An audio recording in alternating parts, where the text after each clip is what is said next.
Ulit-ulit. Oo, nag-inom ulit na. Hindi kumain, walang ganun, walang kain.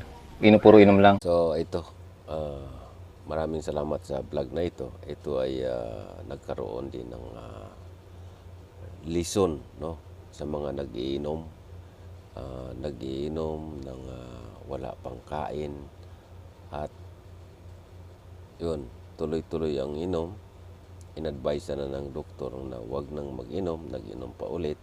Kaya yun, sa madaling salita ay natigok, no. So isang lesson po ito sa mga mahilig mag-inom ng mga alak, no. Kaya kayo dyan, mga nagiinom ng alak, ay tigil-tigilan nyo na yung alak na yan, at walang maidudulot na kabutihan sa inyong buhay. Buti pa kumain na lang kayo. At sa Mamang Pulis, maraming salamat po sa inyong lahat, at kayo ay